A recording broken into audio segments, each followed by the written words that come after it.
Welcome to A Day in the Life of a Garden. This is kind of a grab bag episode, so I'm not going to tell you what's in it. But we are going to start here first in the greenhouse, showing you around about all the different little plants that we got going on in here.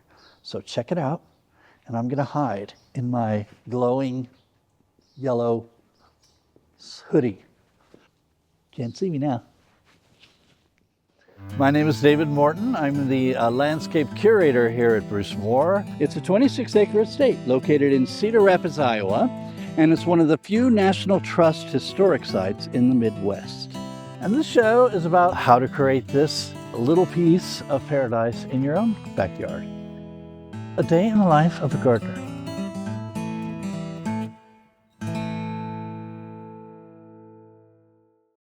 This is a little grab bag episode. We're going to talk a little bit about what we've got going on and planting in the garden.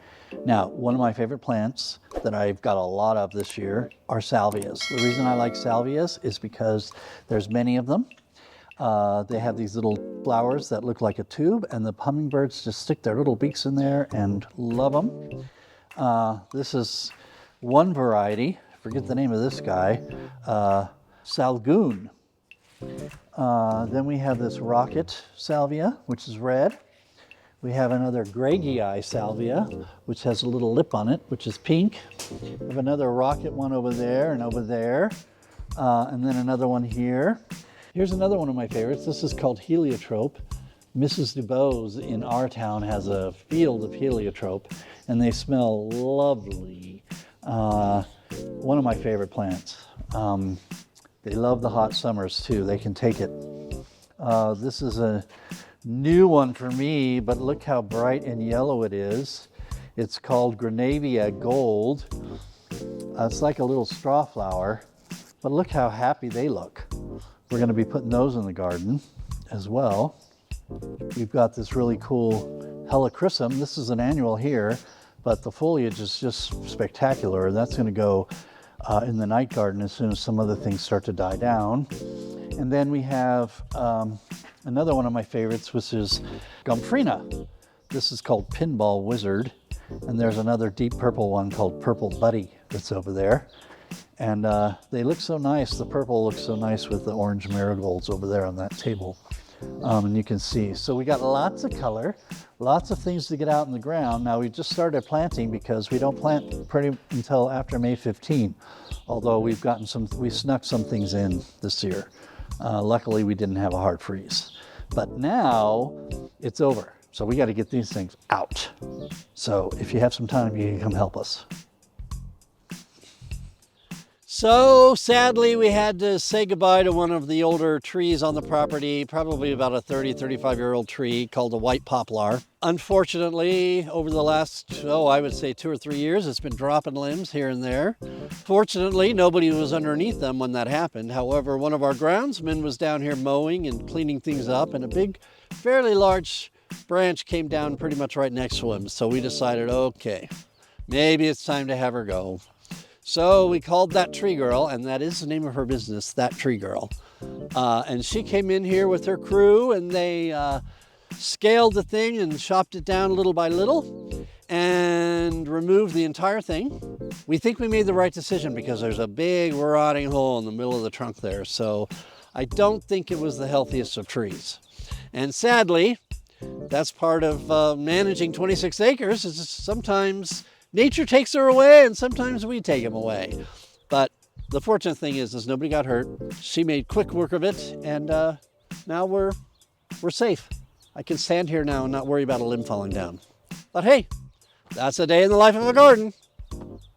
We had a viewer question again. Yay, we love the viewer questions. And it was a good one. And that is, where do you plant roses?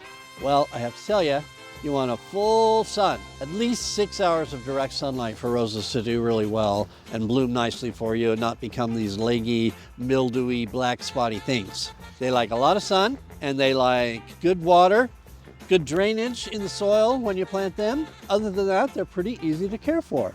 Got to protect them from the deer. The deer really like to eat them. There are some insect issues once in a while with them, although out here I haven't had too bad of a problem with them. So full sun, There are a few roses that'll tolerate some shade, but again, I would say not any less than 4 hours of direct sunlight on them. When you go to some of these rose vendors like Heirloom Roses, they're very good at telling you what roses can tolerate what light conditions. But overall, if you have a really deep shady garden, I don't think roses are going to be your thing. That's a day in the life of a garden. We got another great viewer question about ivy. And you can ask us a question too. Just make a little comment below with your question. Be sure to hit the like and subscribe button. That really helps us out too. So the question on the table is, why can't I keep my ivy alive? It keeps dying on me. Well, I got the answer. In terms of ivy, you know, these are one of the easiest things you can grow. I mean, look at this. This is rooting already off of the vine.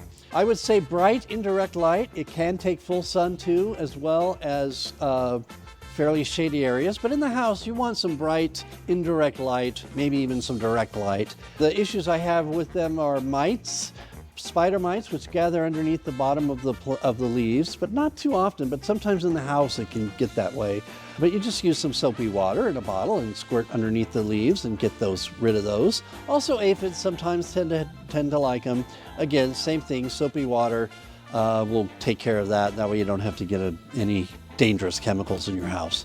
But they're really pretty easy to grow. Water them and then let them dry out in between waterings. Don't keep them wet, and also make sure they're draining. They don't want to sit in water.